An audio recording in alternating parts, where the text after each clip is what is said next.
여러분 안녕하세요. 반갑습니다. 헤럴드 경제 서인주 기자입니다. 광주의 경제 부동산 아파트 소식 전달해 드리고 있는 유튜브 채널 서인주 팩토리를 운영을 하고 있습니다. 금요일인데 오늘 하루 종일 비가 내렸습니다. 5월 중순인데 기후변화 여파 좀 느껴지는 것 같지 않으세요? 5월인데 춥습니다. 이게 하루는 춥고 하루는 덥고 아무튼 광주의 부동산 시장도 5월인데 이렇게 좀 확 풀려야 되는데 좀 그렇지 못하고 여러 곳에서 갈등들이 좀 나타나고 있습니다. 그 현장의 목소리들 오늘 보고 들었던 이야기들 함께 나눠보도록 하겠습니다.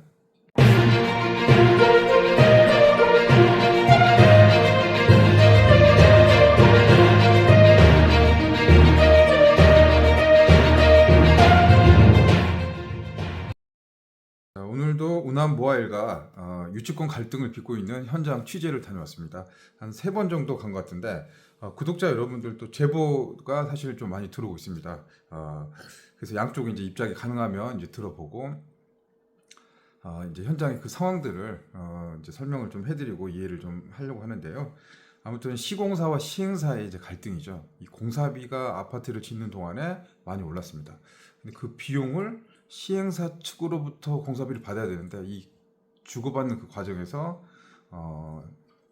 다툼이 일고 있는 셈입니다. 첨예한 이해관계가 엇갈리다 보니까 이런 대립각들이 계속 생기고 현장은 좀 긴장감도 느껴지고 감정 대립도 많이 되고 있습니다. 신경전도 굉장히 좀 치열하게 되고 있습니다. 오늘 이제 현장에서 저도 이제 그 취재하는 과정에서 좀 고성이 좀 오고 가고 좀 언성이 좀 높아지는 좀 일이 있었습니다. 지금 뭐 시간이 또 지나서 생각해 보면 그렇게 이제 언성 안 높여도 될 수 있는 상황이었는데 지금 환경이나 상황이 뭐 시행사 측이나 시공사 측 입장에서도 지금 분위기가 조금 좀 나서게 돼 있는 것 같습니다. 현재 이제 부동산 시장의 그 한 단면을 보여주는 그런 현상이 아닌가 싶습니다. 어떻게 보면 각자의 또 입장이 있죠. 시행사 측의 입장, 시공사의 측의 입장, 양쪽 다 이야기를 들어보면 납득이 가고 설득이 갑니다. 근데 말로 하고 대화로 해서 협상이 되면 좋겠지만 그런 부분이 잘 안 되다 보니까 유치권이 형성이 되고 또 이사를 앞둔 입주민들의 이사가 제한되면서 지역사회에 또 다른 논란을 불러일으키고 있는데요. 당분간 이 문제는 좀 지속될 것 같다. 그리고 이제 법으로 이제 풀을 수밖에 없는 상황. 이 유치권이 정당하냐, 정당하지 않느냐에 따라서 이제 결과가 좀 정리가 되지 않을까 싶기도 합니다. 이제 법원적 취재를 해봤더니 이 다음 주에 유치권 가처분 신청에 대한 신문 기일이 열린다고 합니다. 유치권 이 정당성 여부, 이 여부에 따라서 이 시공사의 손을 들어줄 건가, 시행사의 손을 들어줄 건가, 이제 거기 나와서 한쪽에서는 이제 손해배상이나 구상권 청구 같은 이런 이제 법적인 또 책임을 묻는 그런 상황들도 펼쳐지게 될 것 같습니다. 아무튼 좀 복잡한 상황이네요. 또 입장도 좀 이해가 좀 되고 좀 답답합니다. 이게 입주민들이 볼모로 잡혔다. 내 집인데 왜 이사를 못하냐? 잔금까지 다 치렀는데 이제 그런 이야기들 오고 가면서 사람이 일이다 보니까 이제 감정적이게 되죠. 경찰까지 좀 출동하면서 아무튼 좀 원만한 그 협의와 합의들이 좀 필요할 것 같아요. 일단 뭐 시행사 시공사가 좀 잘 좀 정리를 해야 되는데 지금 상황은 이 복잡한 뭔가 있어서 좀 대화 자체가 좀 안 되고 있는 그런 좀 상황인 것 같습니다. 직원들도 고생을 많이 하고 있죠. 양쪽 다 비도 오고 날도 추운데 현장에서 이렇게 있고 또 좋은 일로 이렇게 만나서 해야 되는데 좀 신경전이 펼쳐지다 보니까 감정 소비도 많이 되고 그러고 있습니다. 아무튼 좀 오늘 현장 다녀와서 저도 감정이 이렇게 좀 북받쳐서 조금 이제 그 좀 다툼도 있고 실랭이가 좀 있었는데 뭐 개인적인 감정이나 뭐 그런 게 있어서 하는 일이 아니죠.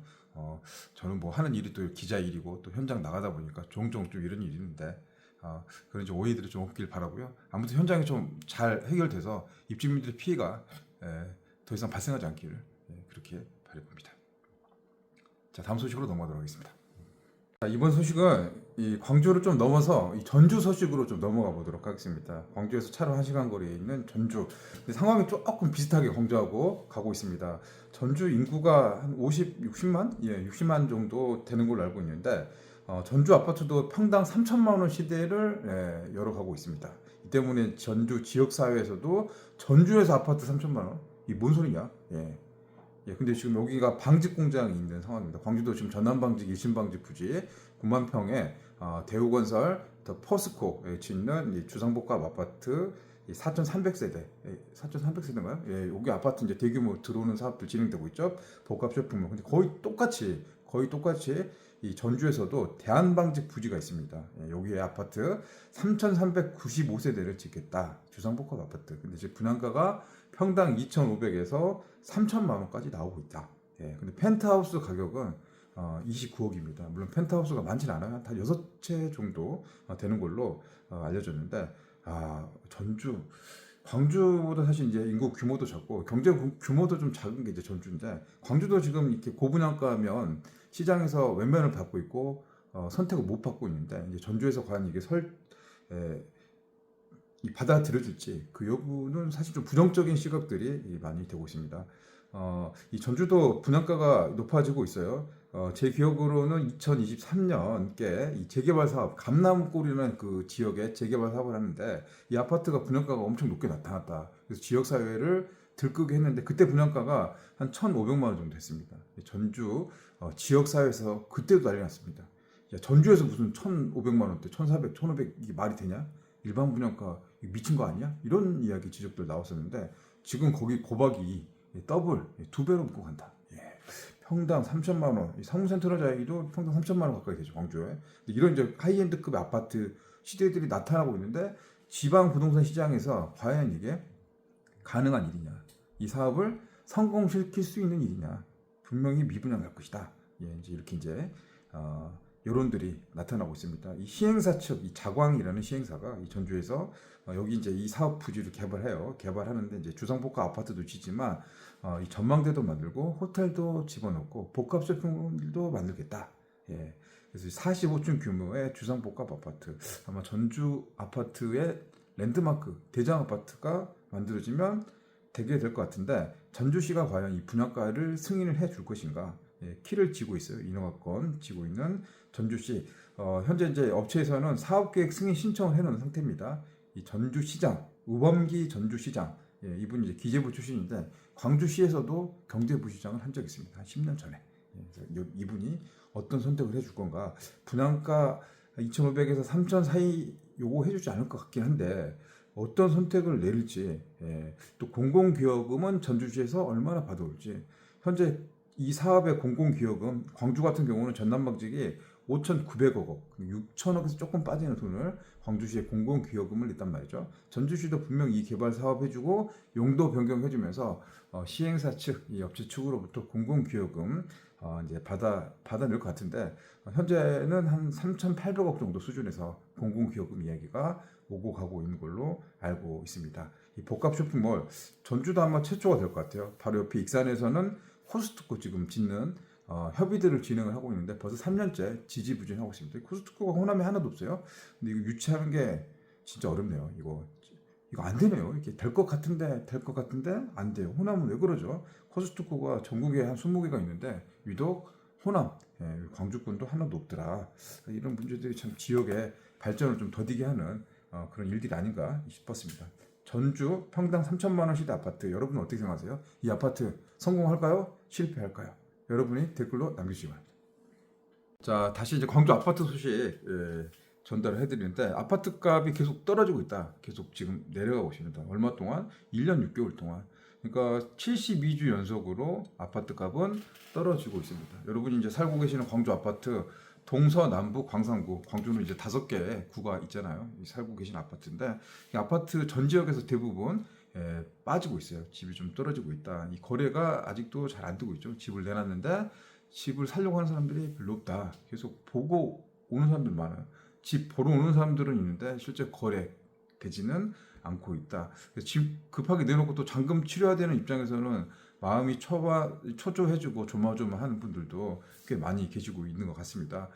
대통령 선거 이제 얼마 안 남았습니다. 다음 달 3일 대통령 선거, 보통 대선 하면은 이 부동산이 좀 들썩들썩 거리는 그런 영향이 있습니다. 이 조기 대선, 실제로 뭐 서울 수도권이라든가 세종은 아파트값, 집값이 좀 들썩거리고 있죠. 꿈틀대고 있다. 그런데 광주, 전남은 이런 반응이 전혀 없습니다.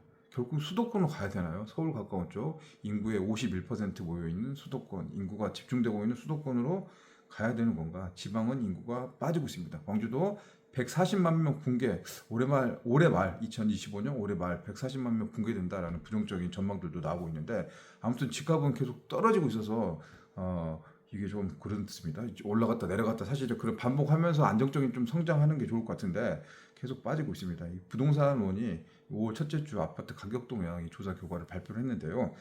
지난주 대비해서 매매가가 0.05% 빠졌습니다. 그러니까 집주인이 이렇게 하다가 안 팔리니까 조금씩 가격을 매매가를 내려서 거래한다. 그래야지 좀 이렇게 계약이 성사된다. 광주 집값은 이게 작년에 이 대구가 1등으로 많이 떨어졌어요. 광주는 이제 2등. 그러니까 이게 좋은 스코어는 아니죠. 집값이 많이 떨어진 순서로 두 번째를 차지했습니다. 이 화정동, 금호동, 산수동, 계림동, 이 봉선동, 주월동 이제 이쪽에서 좀 하락폭이 좀 컸다고 합니다. 이 중소형 구축 또 외곽 지역에 있는 그런 이제 아파트, 구축 단지들도 잘 거래가 안 돼서 이거를 이제 팔려면 더 좀 싸게 내놓는 그런 상황이고, 지금 이제 집값이 움직이는 이 관심 사항은 신축 아파트, 대규모 단지, 그리고 가격. 이 가격이라는 게 분양가가 저렴하거나 이 할인 혜택이라든가 여러 가지 이제 파격 혜택을 주는 곳, 초등학교 가깝게 있는 곳, 사실 이런 것들을 좀 움직이고 있는데 그렇지 않은 곳들은 이제 거래 자체가 좀 잘 안 되고 있는 그런 상황입니다. 광주 아파트 매매가 72주 연속으로 떨어지고 있다. 언제 오를까요? 대통령 선거 6월 3일 이후에 좀 나아질까요? 좀 나아졌으면 좋겠는데. 자, 마지막 소식으로 넘어가도록 하겠습니다. 자, 이제 오늘 이제 준비한 소식은 여기까지입니다. 저는 내일 이제 이게 한 달 좀 전에 이제 제가 신청을 한 대회거든요. 한 달 보름인데 이제 내일 요거 달고 제가 마라톤 10km 출전합니다. 아침 7시 반에 집결해서 월드컵 경기장에서 그 주변 10km, 월드컵 경기장 주변에 이제 뭐 풍암동, 금오지구, 뭐 염주동 이런 쪽으로 돌 것 같아요. 10km 1시간 정도 그 달리는 시간은 그 정도 될 것 같은데 8시 30분부터 대회 출전합니다. 도전하는 거죠. 한 번도 안 해본 도전, 좀 긴장도 되고 그동안 훈련을 좀 열심히 했는데 결과가 어떻게 나올지 모르겠습니다. 아무튼 주말에 또 토요일은 마라톤 대회 출전해가지고 좋은 에너지 또 완주를 목표로 달려보도록 하겠습니다. 자, 여러분 한 주 동안 고생 많으셨습니다. 자, 오늘의 광주 경제 부동산 아파트 소식들 간략하게 전달을 해드렸습니다. 영상이 조금이라도 도움이 되셨다면, 응원을 해주고 싶은 분이 계시다면 구독과 좋아요로 응원해 주시기 바랍니다. 감사합니다, 여러분.